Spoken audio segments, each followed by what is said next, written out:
Hello, awesome people. I hope you're all having an awesome day. As you've probably seen from the title, I have a guest with me today, and we'll be talking about eco anxiety and a little bit of debate and something about like Earth Day. So, because we haven't met before and we're doing this over Zoom, so this episode might be a little bit long, and Zahira also has her cousins over, so there are a little bit of background noise. So I hope it won't be too disturbing and it won't be that big of a problem. So I'm here with Zahira on Zoom today, and so would you like to introduce yourself? Hi, yes. Hi, my name is Zahira. I am 13 years old and I am from Malaysia. Okay, so today we'll just have like a casual conversation over Zoom about Earth Day. Yeah. And so Earth Day just happened recently, I think. And so how did you celebrate it in Malaysia? Well, I was actually I was actually at I was actually at school during the time, so I was actually just busy with school. So I didn't actually my school didn't organize any events during Earth Day, but I really wish they did. But if I were at home, I think some of the things that I would do for Earth Day are maybe I would try to recycle or do some activities for the environment along with my family. Maybe I will try to recycle some of my things or do some art crafts. Um, Maybe I might make a flower vase out of a bottle, something like that. Maybe. How Yeah. about you? For me, I think like Earth Day is something not like celebrated for a day. It should be like something we get a habit into, like just protecting the earth and being sustainable and all that. So for me, I think the mother side of my family. So the maternal side, my mom and her sisters, they like to recycle a lot. So Oh, so that's we do that, and we like trade like clothes and do arts and crafts and all that. So yeah. that's good. Yeah, that is really cool. Yes. So is there any part of like Earth Day that you're very passionate about or like something you really want to change? Maybe the daily activities we do, like a lot of the daily activities that people normalize you usually are very bad for the environment, such as the uses of too many transportations that could contribute to global warming. Um, I hope to I hope to fight for global warming because I think that is a very big impact to this world. So I want to try to educate people to stop normalizing the activities that could contribute to global warming. Yeah, and I agree with you because like we're young and we still have time to live, and I don't want to grow up in a world where it's really hot or like the climate is not suitable for us and the animals don't like it or it's Oh yeah. yeah, so I think like it's not only for young people but our parents and for our future generation we also need to help protect the earth because like it's it's getting too hot and I think a lot of people have noticed that like if the temperature keeps rising at this rate the earth would get really too hot and it won't and like Yeah. animals won't be able to live and all that. So something I really like to talk about is like climate anxiety and maybe like environmental anxiety. So basically just anxiety or like nervousness relating to the topic of like climate change and like global warming. Because I've had a few friends and I know people who had been like impacted by this this problem. So I'm wondering if you have any thoughts on that or if you have any friends like personally impacted by that problem.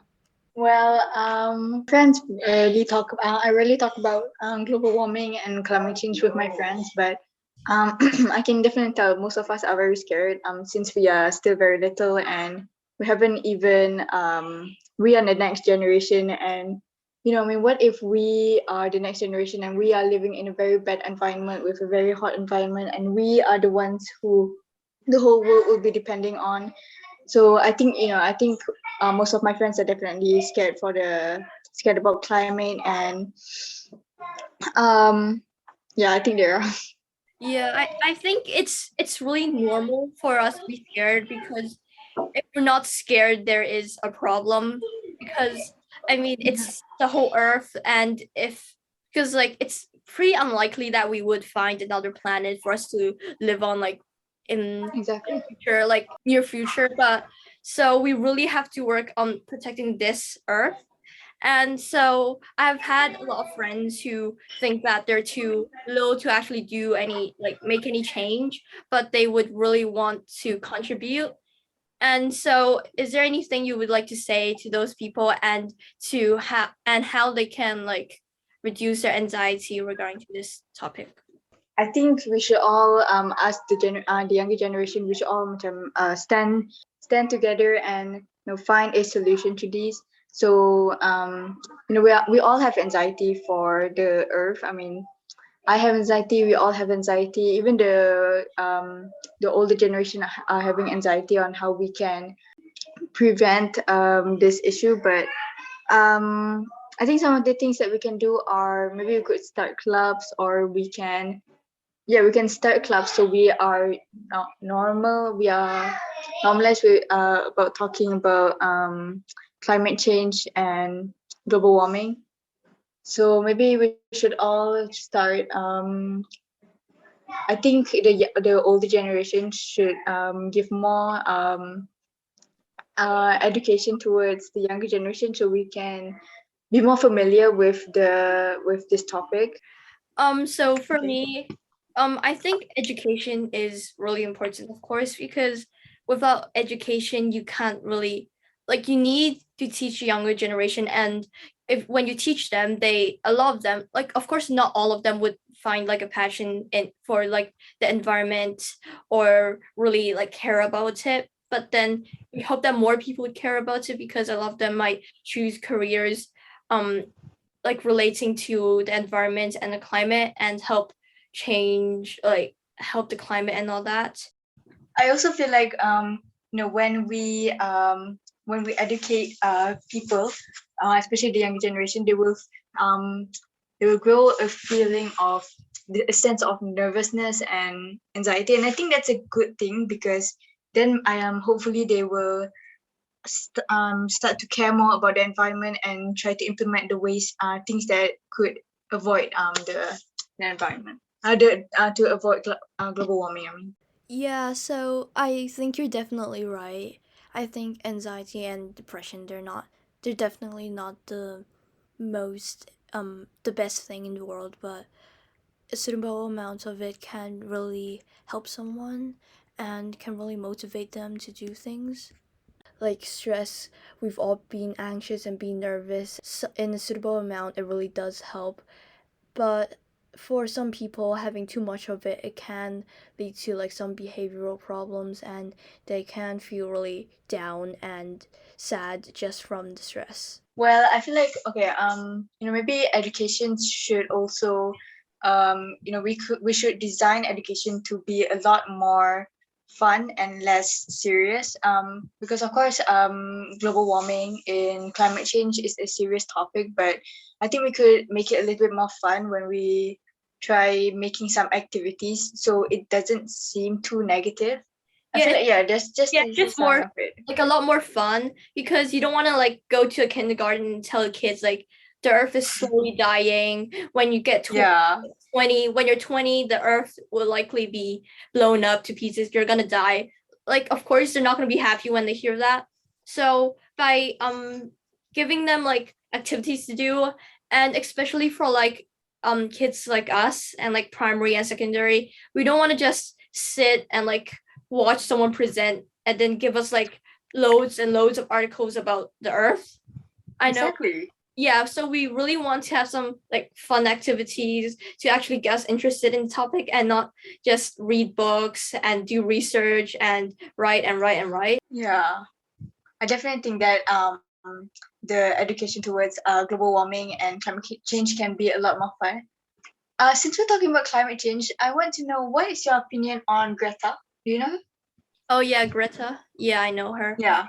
Um, so I know a lot of people like her and not like her. I don't really know that much about her, but my school and my primary school, we do like talk about her. And Oh. I think she's doing like a good thing. Like the protests or the I think it's Yeah, every Friday Friday. protest. Yeah, she Yeah. comes and not goes to school. And I think it was a few years ago when she started, and the world hasn't seen something like that different before. Like a young kid coming out and not going to school and just sitting down with a sign. So of course it did inspire a lot of people. But I think things have changed now, and what she is doing is not enough. Of course, what she's doing is good, and she does a lot more than the average person. But if she does want to like make change, the school strikes now, they don't gain a lot of like attention, like not that much anymore. I feel like it's always those few people, and also with COVID, it's harder for some people to actually like protest or to actually make change. I agree with your opinion. Actually, I do think that yeah, I do think that I love what she's doing, and I think that what she's doing is way more amazing than what the average person is doing right now. And because she's effective enough, she has been doing this for years, but macam just protesting every Friday isn't too effective. But now, as I've been exploring and learning more about her, I have seen she's been like going on ships, and I don't know, she's been testing out the things that are happening at the seas and stuff. I think that is very, very inspirational. Yeah, I do agree. Like, it's not effective enough because now I think she's on like strike 200 and something, and people are just Yeah. But I really do not agree with the people who are hating on her. I mean, what she's doing is really good compared to what they are doing. I hope she continues what she's doing, and I hope she expands what she's doing. Okay, but I actually feel like, I really like the idea of school clubs and curriculums. I think that is like a really nice way for students to invest in their dreams. Yeah, I think school clubs and those are really cool and really a really nice way for like students to learn more. And so, are you interested in starting one, or does your school already have one? Sadly, my school doesn't have one, but I really want to start like certain clubs within my school.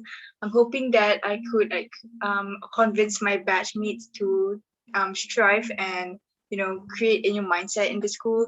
But I'm very quiet, so I'm still thinking on how I can do it. But no, my school doesn't have this an earth club, but um if my school did have an earth club, I think some of the activities that I would really want to do are, um, I would definitely want to start debating amongst that club.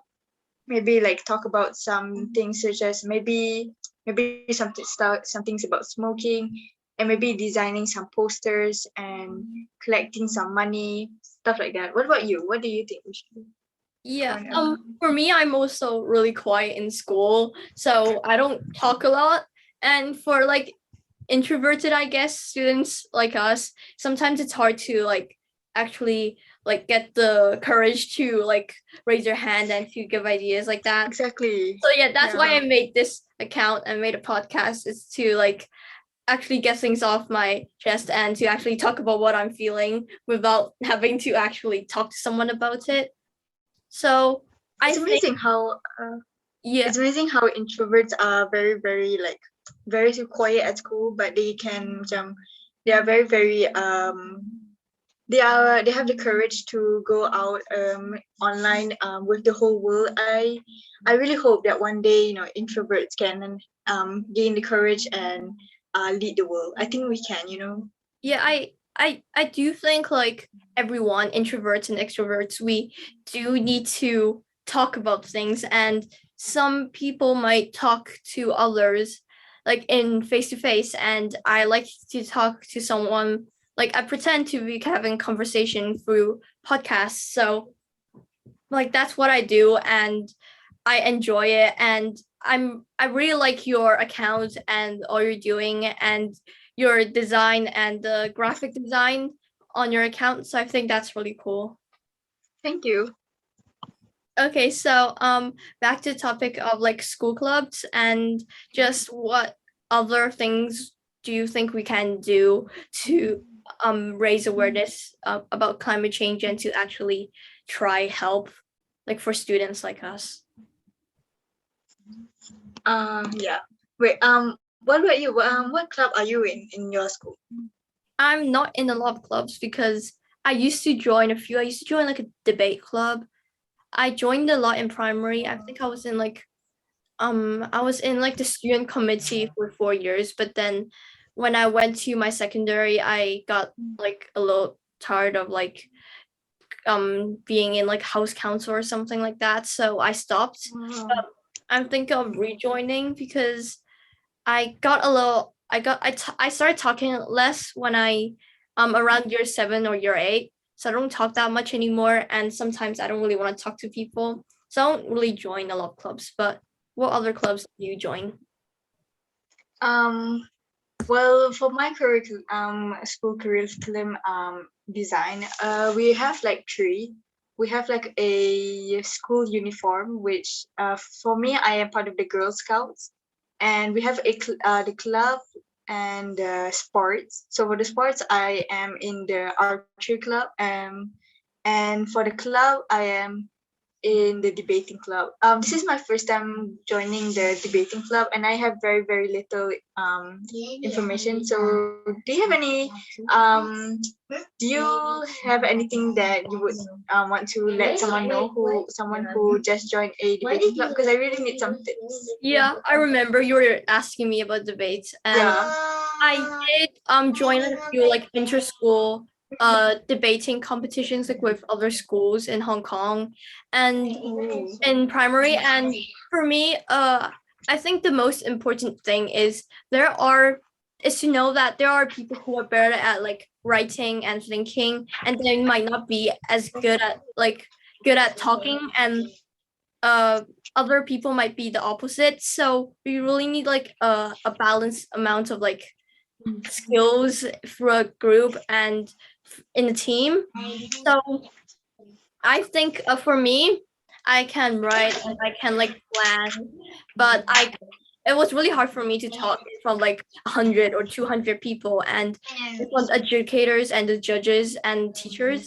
So that was a little hard for me, but I would suggest to not just don't worry that much about the confidence part because you can practice in front of a mirror, practice in front of your cousins or like with your family, but um it does come naturally when you practice enough with experience and all that. Your confidence does increase as you go and as you keep debating your confidence would you would be more confident to talk in front of people and to and my other tip is to just not care so much about the other team, like care about what they're saying but don't care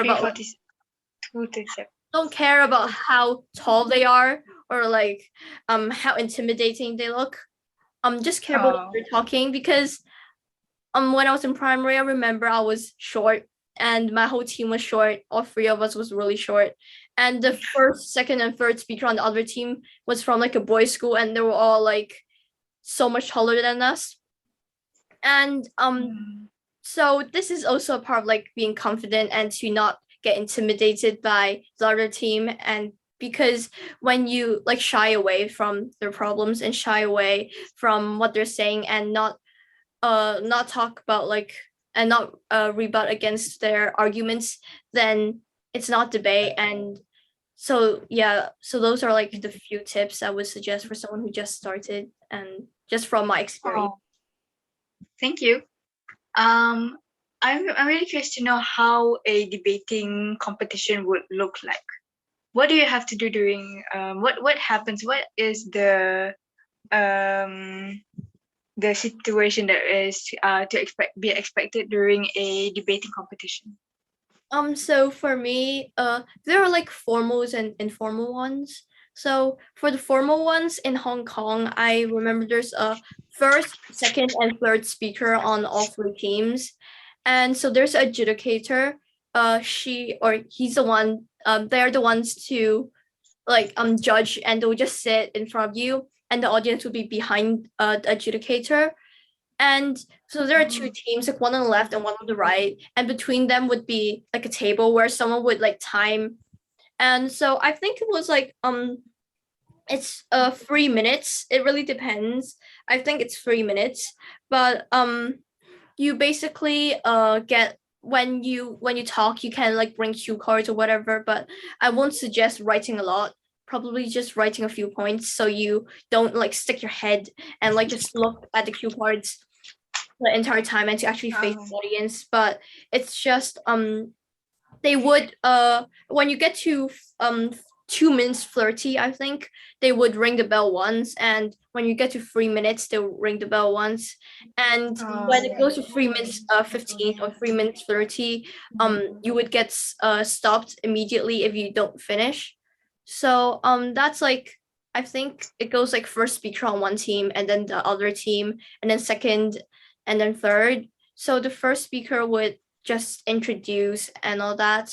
They would introduce the topic and then they would have like an argument. But the first speaker don't always have rebuttals or that kind of stuff because the other team hadn't spoken yet. But the second and third one would have rebuttals. And there's also like a team line. I think it's called a team line, don't remember. It's like this house believes that blah blah blah blah blah the topic, and you can like explain why, and then you would go on to usually rebut against other team, and then there would be an argument and sometimes a conclusion. Oh wow, very interesting. Do you guys get the topic like the day itself, or do you guys get it like way before? For me, it was like there are like a lot of a lot of competitions the school signed up for in my primary school. So they would give like I think they would tell us like a month in advance about the topics and who we're facing off against. But if we're in tournaments, we would have time to like prepare, but then we would have to go against like four schools, and there might be like 20 schools in total. So that's a little stressful. But yeah, I remember the latest I've gotten like the topic is like I think I got one like 2 days before the competition. So it's a little rushed, but like me and my team, we had time in school to just plan out everything and like do it during break and lunch. And our teacher was also really like really really nice and really hardworking. And they and my teacher also did he helped me a lot with like all the debating things. So how about you? How's your debating life so far?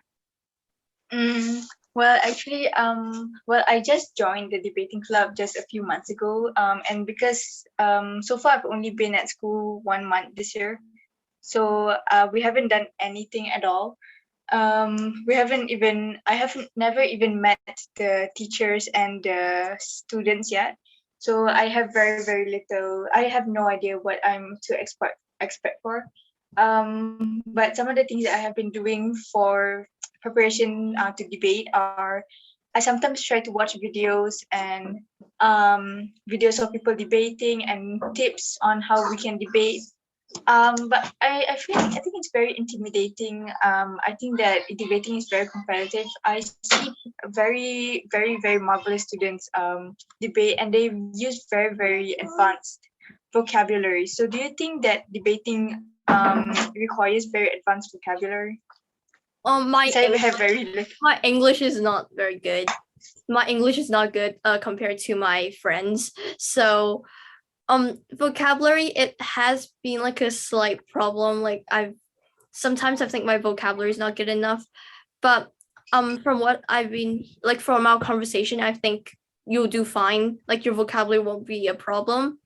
And you've been talking to me for like 30 minutes now, and what's and your ideas are really good, and I think you'll do very well if you have to debate someone. And for me, the biggest challenge is always because debating is such like it's kind of like a sport. It's really competitive and it goes really fast. So the other team is like saying a few points and you have to immediately write rebuttals. And sometimes we'd like guess what the other team would talk about and then you can like prepare rebuttals and so when they actually do mention it, you just take the cue card. So that's what I've been doing. So I think you'll do really well when you actually start debating. Oh, thank you. Do you sometimes start feeling a little bit do you sometimes doubt your points because other people's points are getting better and you start slowly changing your mind and changing your point of view during a debate? Have you ever experienced that? Yeah, because debating, one thing hard about it is you might be debating for a point you don't actually agree in. You might be like, oh, for like a simple debate, like cats are better than dogs. You might think dogs are better, but you might be debating for cats are better than dogs. So you would always have to think about like in that view, in that perspective, and that's always hard. So sometimes it's normal to doubt your point of view and your points and because your argument you might feel like your argument is not as good as the other teams so there's a lot of like thinking you can prepare a lot like before the debate but there's also a lot of like preparation and there's a lot of thinking during the competition. Oh, okay. Are there any like debating topics that you do not know what you support, what you stand for? Because yeah. The hardest one I've done was on food trucks. That was against like another Oh. school. That was really difficult because it was like should food trucks like are they legal or illegal or something like that? Just there's like a side that food trucks are kind of good and a good thing, but another so that one was what makes debate fun is the topic has to be like you have to have like point for both sides. It can't be like are are like big tables better than smaller tables because obviously people want big tables but like food trucks there are good and positive and negative sides so that's what debating is all about and that's what makes the earth day thing so fun because a lot of a lot of problems relating to like the climate and earth has both a negative and positive side so there's a lot of debating involved in that and it's the same with like mental health there's also positive and negative sides and for me mental health is also a really hard thing to talk about and so do you Oh, have I see. topics that you find hard to talk about. Well, the very popular debating topics have really been like trying to get me very, very clueless on which one I should abortion, and there are exam at the same time things that I do not agree with abortion. Religions are very, very controversial in the world today. And so many more. But I think abortion mostly is very, very controversial, and I really do not know which one I stand for. I think I stand for both. Because there are some things that I agree with, and there are some things that I do not agree with. Yeah, because that's How what about we try debating? how about we what 2:47. how about we No, try don't worry. Just continue what we're going to say. okay. You want to try maybe debating about something related to Earth Day? Earth Day. Maybe not debate lah. Maybe let's try to discuss something Yeah. controversial about Earth, about the environment. Okay. Yes, so Well, yesterday I was searching on some debating topics and I found one that was really interesting. It was should smoking and vaping be illegal? So what do you think? I think for I think most people, of course, they would want it to be illegal because smoking and vaping, the negative effects outweigh the positive effects, and a lot of people they struggle to like get off an addiction from smoking and vaping, and if smoking and vaping is illegal, then that might help with getting people off the addiction. Okay, how about you? What do you think about like smoking and vaping? Um, well, I definitely think that uh, vaping and smoking are very, very bad because it contributes to negative effects for both the environment and for our health. But a lot of people are addicted to it, and it's really hard to convince them to make it illegal because it would definitely cause a lot of controversy.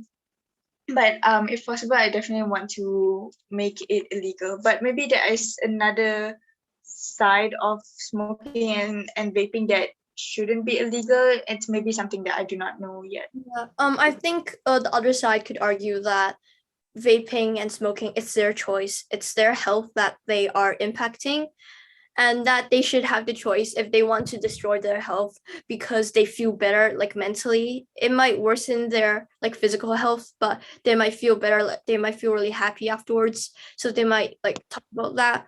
But at the same time, like a lot of people they don't get a choice on whether to smoke or not because I mean, I'm sorry. I mean, like a lot of people, they might get exposed to secondhand like smoke, secondhand vape, and like smoking. If you just like go around Hong Kong, there's a lot of smoke and a lot of pollution, so a lot of people might not get a choice, and because we just want to like go out and go shopping, if a person wants to do that, they might get exposed to a lot of harmful chemicals, and so there's like I think there's both sides to this topic.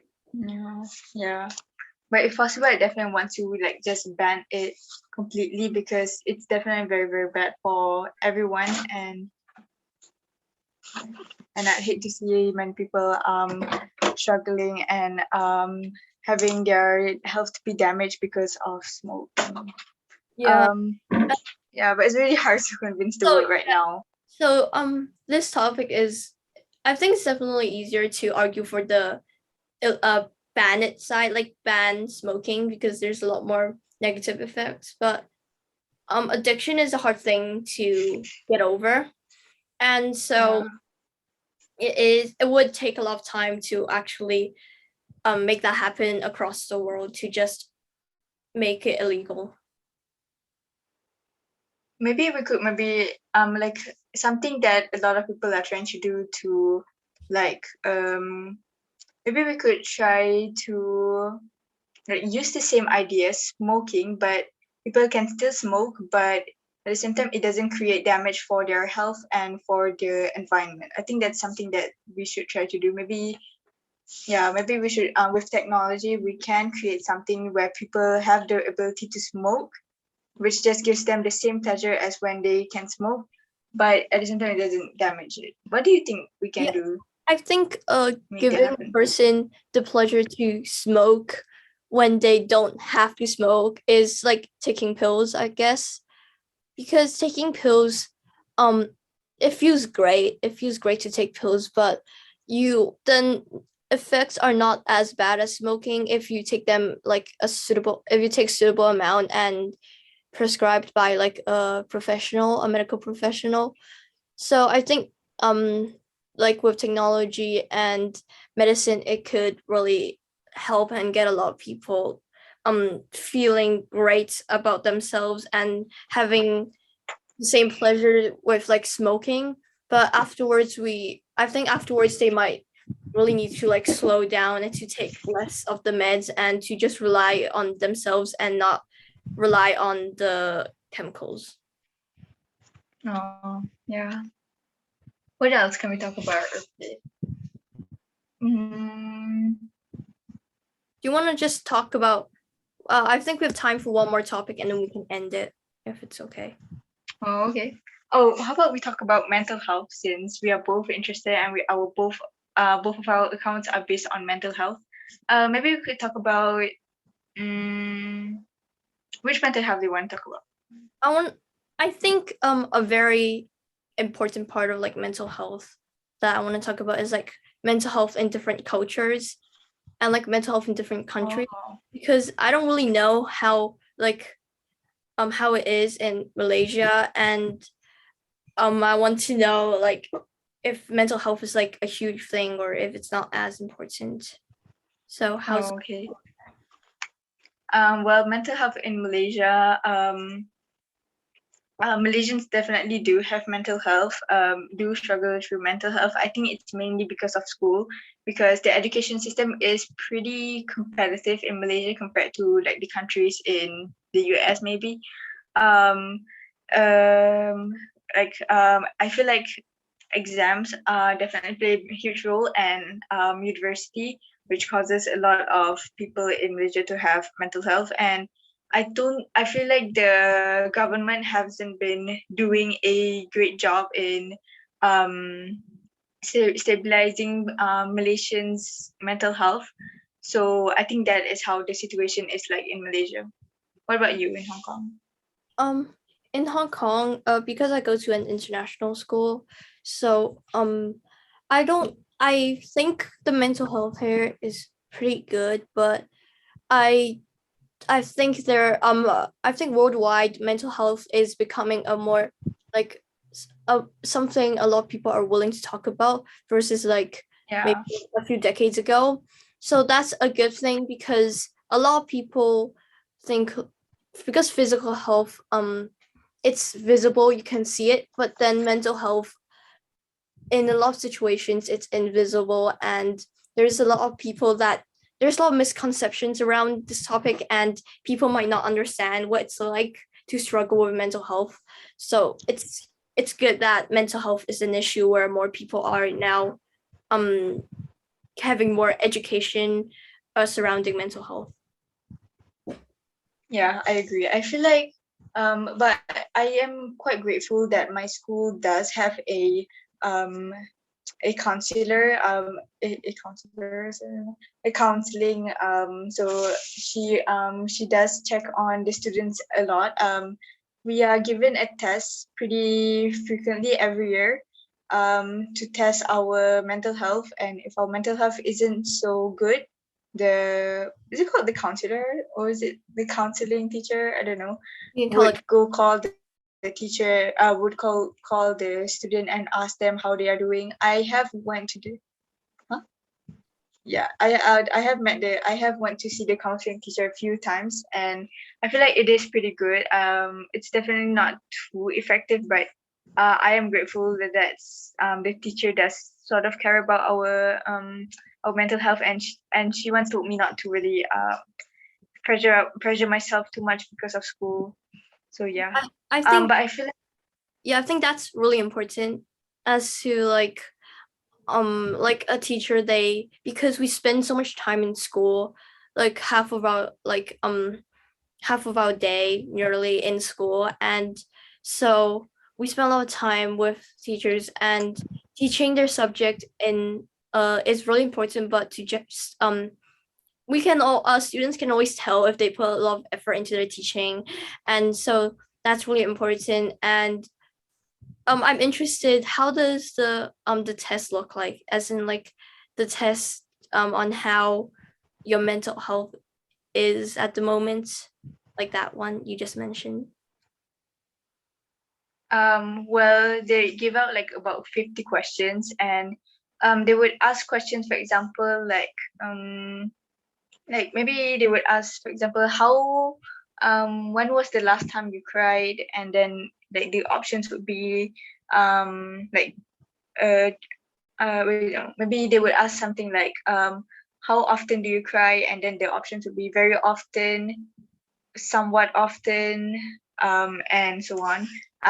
That's kind of like how the test looks like, but yeah, that's what it looks like. So I think that would be it for today's episode. And so thank you, Zahira, for um talking to me and for sharing your experience with climate change and Earth Day and climate anxiety, and I really enjoyed talking about debate with you. Okay, so as usual, before we end this, I would like to remind you to please reach out for help. And please talk to a trusted adult if you're feeling down or unwell. You can also call crisis hotlines, and if you're in an emergency, please call your local emergency services. Of course, you can talk to me for a chat or for some teenage advice, but I am not a professional and I am not trained, so I would suggest talking to an adult or a professional in this area first. Please do not hesitate to seek help. Before we finish this episode, I would like to say thank you for listening and that you can contact me at my Linktree. And if you're listening to this on Spotify, it is in my about and you can easily find out my Instagram bio. So please contact me there for any suggestions. So I hope this helps. Thank you so much for listening, and I hope you listen to my other episodes, and I hope you have an awesome day. Bye!